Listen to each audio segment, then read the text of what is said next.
some of them are listed in your handbook. There's a few that aren't.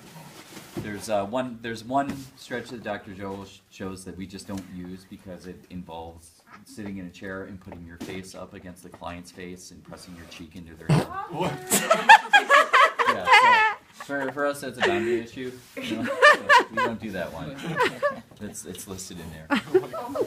So there's a couple of stretches, and remember with stretching, if someone has an injury to the joint, you really don't want to do stretching. If someone's hypermobile, you need to really be careful. Sometimes we don't, stretch with hypermobility.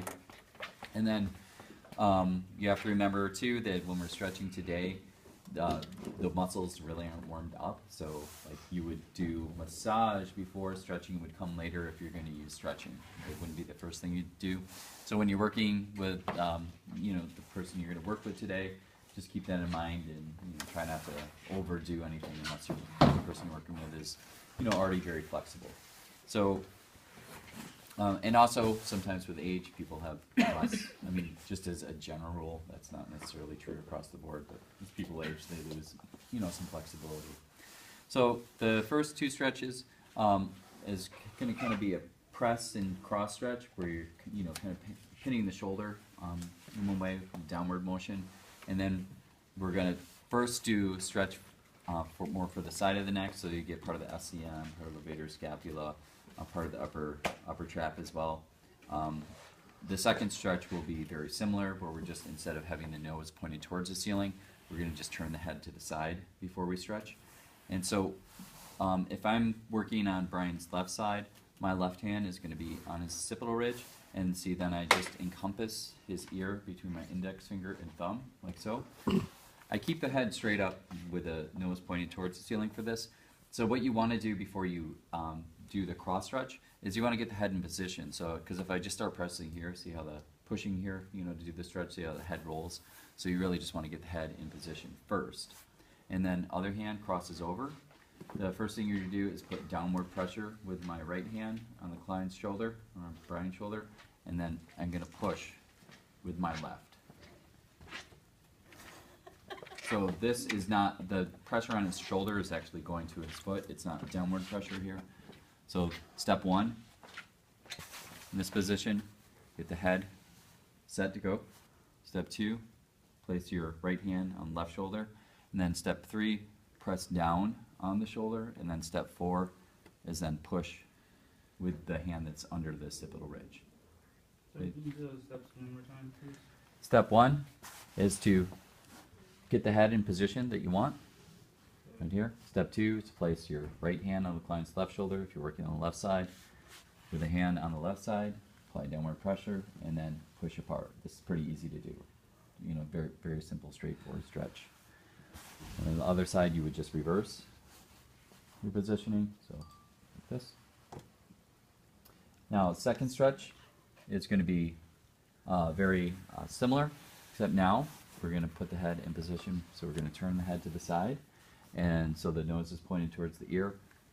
Same kind of positioning, but now my hand's right on his occipital bone, and then I'm going to press downward here and then stretch here.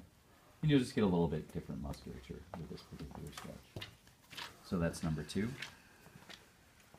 So you're just moving your hand and the head. The idea is first you apply downward pressure, see, so that lengthens the muscles already. So if I do it at the same time, you don't get quite as good of a stretch. If you press down on the shoulder first and then push to the side, you get a more specific, detailed stretch, I feel. And is that okay? This stretches for not going past where No, you're good. Okay. So third stretch, this is one of Dr. Joe's favorites. Okay, this is more like a traction sort of stretch. This isn't necessarily the easiest to do, but I'll use it. It is effective. Two ways to do. First way is you're going to place your hand underneath the occipital ridge like this. So the occipital ridge is resting right here on my hand.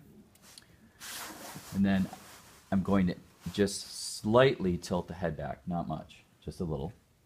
Then my other hand is going to go underneath the chin. Main pressure is here. I'm going to end up using the table kind of as a lever as I pull backward, and you're going to pull straight towards yourself. So you don't want too much pressure here under the chin. It's important not to end up having your hand on the throat, the ulnar side, so just keep it high enough. I'd say as far as pull, 80, 20, somewhere around there. So it looks like this.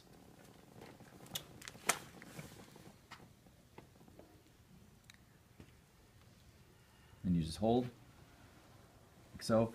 This does take some muscle force. You know, it doesn't work so well if you just try to lean back here. You really want to use this arm, depending which arm you're using, as the lever as you're pressing against, and this hand too. So it's like as you're doing the motion, this hand's pulling back and you're moving your body forward like this. But it will take muscle force with the hand underneath. So again, it looks like this. The other way to do is to take your hand, you have 3 fingers here, middle fingers under the occipital protuberance, other 2 fingers are around gallbladder 20, and then your pinkies and thumb are just kind of hanging out. So that one looks like this. See, I get up and under like so, and then same sort of thing. So I'm pulling. And if you do this properly, if you do it properly, you get enough traction with it, people will feel this all the way down to their sacrum. Like you can actually feel the spine stretching. Most people, sometimes people only feel it to like, you know, T6, T7, T8, but some people will feel this all the way down their spine.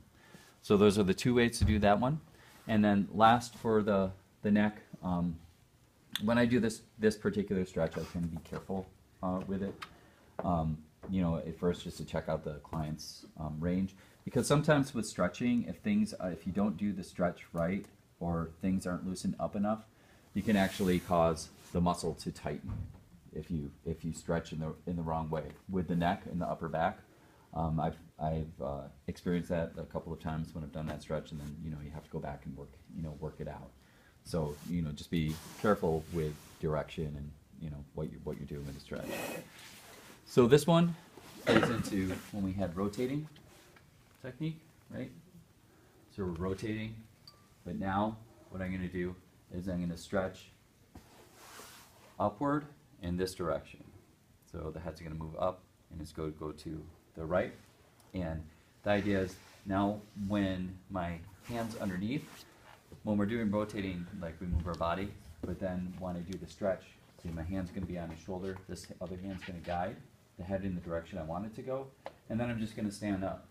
And just standing up, use your arm as a lever, and it will do the stretch. So it looks like this. So that's rotating, see, and then we stretch. And you could really stretch either direction you want to here, or you could change your arms to go to the other side. But you really want to apply pressure on the shoulder downward here. So see, I'm pressing down as I'm standing up. So you can play with the direction that you want to take it. And you could use either arm for this. So I could switch to the other side. Here. And that looks like this. See? Pressing downward.